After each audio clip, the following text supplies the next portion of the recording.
ನಮಸ್ಕಾರ ವಿಶ್ವಬಂಧುಗಳೇ. ಇಂದು ನಾವು ಚಿತ್ರಕಲಾ ಶಿಕ್ಷಣ ಮಾಲಿಕೆಯಲ್ಲಿ ಲಿಯೋನಾರ್ಡ್ ಡಾ ವಿಂಚಿಯ ಬಗ್ಗೆ ಒಂದಷ್ಟು ಮಾಹಿತಿಯನ್ನು ತಿಳಿಯುವ ಪ್ರಯತ್ನ ಮಾಡೋಣ.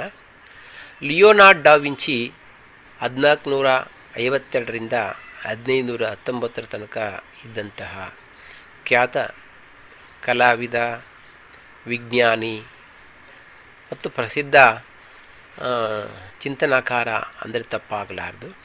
ಈತ ಒರೋಚಿಯೋ ಎಂಬ ಚಿತ್ರಕಾರನ ಕೆಳಗೆ ತರಬೇತಿ ಪಡೆದು ಮಿಲಾನ್ ನಗರದ ಡ್ಯೂಕನ ಆಶ್ರಯದಲ್ಲಿ ಕೆಲಸ ಮಾಡಿ ಒಬ್ಬ ಮಿಲಿಟರಿ ಎಂಜಿನಿಯರ್ ಆಗಿದ್ದ.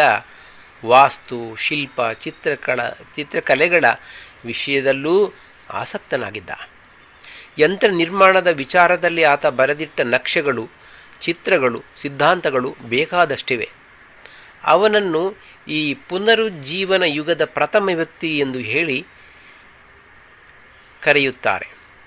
ಆತ ತನ್ನ ಚಿತ್ರಗತ ವ್ಯಕ್ತಿಗಳನ್ನು ಬಾಟಿಚಿಲಿಯಂತೆ ರೇಖೆಗಳ ಯೋಜನೆಯಿಂದ ನಿರ್ಮಿಸುವ ಬದಲು ಅದನ್ನು ಬೆಳಕು, ನೆರಳುಗಳ ಯೋಜನೆಯಿಂದಲೇ ರೂಪಿಸುತ್ತಿದ್ದ. ಅವನ ಕೃತಿಗಳಲ್ಲಿ ಬೆಳಕು ಬೀಳುವ ಅವಯವಗಳ ಮತ್ತು ಆಕೃತಿಗಳ ಭಾಗ ಸ್ಪಷ್ಟವಾಗಿ ಅಂಚುಗಳನ್ನು ಹೊಮ್ಮಿಸಿ ಕಾಣಿಸಿದರೆ, ನೆರಳಿನ ಭಾಗ ಅಸ್ಪಷ್ಟವಾಗಿದ್ದು ಹಿನ್ನೆಲೆಯೊಡನೆ ಬೆರೆಯುತ್ತದೆ. ಚಿತ್ರಗತ ವ್ಯಕ್ತಿಗಳ ಅಂಗವಿನ್ಯಾಸ, ಮುಖಚರ್ಯೆ ಮೊದಲಾದವುಗಳನ್ನು ಅತ್ಯಂತ ಪರಿಣಾಮಕಾರಿಯಾಗಿ ಆತ ಚಿತ್ರಿಸಿದ್ದಾನೆ. ಅವನು ಬರೆದ ಚಿತ್ರಗಳ ಸಂಖ್ಯೆ ಹೆಚ್ಚಿಲ್ಲವಾದರೂ ಕೆಲವು ಅತ್ಯಂತ ಪ್ರಸಿದ್ಧಿಯನ್ನು ಪಡೆದಿವೆ. ಅವುಗಳಲ್ಲಿ ಬಂಡೆಗಳ ಮುಂದಣ ಕನ್ಯೆ ಮೇರಿ, ನೀಲಮಡೋನ ಎಂದು ಹೆಸರಾಗಿದೆ. ಕಡುಪು ಬಂಡೆಗಳ ಸಮುದಾಯ ಈ ಚಿತ್ರದ ಹಿನ್ನೆಲೆಯಲ್ಲಿ ತುಂಬಿಕೊಂಡಿದ್ದು, ಮುಂಭಾಗದ ತನಕವೂ ಕಡುಪು ಬಣ್ಣಗಳೇ ಕಾಣಿಸುತ್ತವೆ. ಮುಂಭಾಗದಲ್ಲಿ ಕುಳಿತ ಮೇರಿ ಇನ್ನೊಬ್ಬಾಕೆ 2 ಕಿರುಗೂಸುಗಳ ಆಕೃತಿ ತ್ರಿಕೋನಾಕಾರದಲ್ಲಿ ಮೇಳಗೊಂಡಿದ್ದು, ಅದರ ಮೈ ಮುಖಗಳಿಂದ ಹೊಮ್ಮುವ ಬೆಳಕು ಚಿತ್ರವನ್ನಾವರಿಸುವ ನೆರಳಿನ ಮುಂದೆ ಮನೋಹರವಾಗಿ ಕಾಣಿಸುತ್ತದೆ. ಈತನ ಒಂದು ಸುಪ್ರಸಿದ್ಧ ಚಿತ್ರ ಯೇಸುವಿನ ಕೊನೆಯ ಭೋಜನ ಎಂಬುದು. ಕ್ರಿಸ್ತ ತನ್ನ ಶಿಷ್ಯರೊಡನೆ ಭೋಜನಕ್ಕೆ ಕುಳಿತಿರುವಾಗ ಅವರಲ್ಲೊಬ್ಬಾತ ಜುಡಾಸ ಅವನಾರೆಂದು ಹಗೆಗಳಿಗೆ ತೋರಿಸಿಕೊಡುವ ದೃಶ್ಯವಿದು. ಈ ಭೋಜನ ಒಂದು ಕಟ್ಟಡದೊಳಗೆ ನಡೆಯುತ್ತದೆ.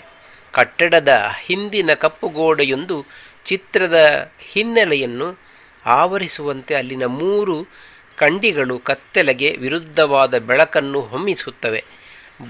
ಭೋಜನಕ್ಕೆ ಕುಳಿತವರೆಲ್ಲರೂ ಚಿತ್ರದ ಮುಂಭಾಗದ ಅರ್ಧದಲ್ಲಿ ಕಾಣಿಸುತ್ತಾರೆ.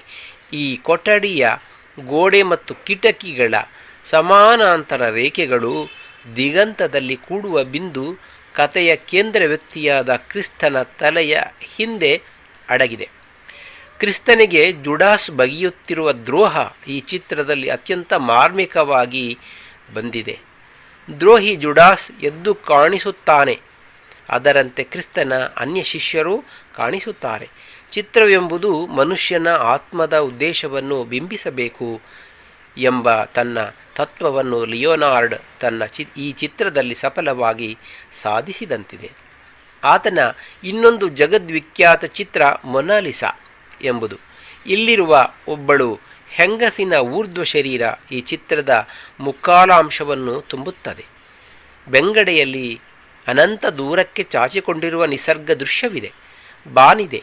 ಮಧ್ಯ ವಯಸ್ಸಿನ ಈ ಸ್ತ್ರೀಯ ತುಟಿಯ ಕುಡಿಗಳಿಂದ ಸೂಸುತ್ತಿರುವ ನಗುವನ್ನು ವಿಮರ್ಶಕರು ರಹಸ್ಯಮಯ ನಗು ಎಂಬುದಾಗಿ ಕರೆದಿದ್ದಾರೆ.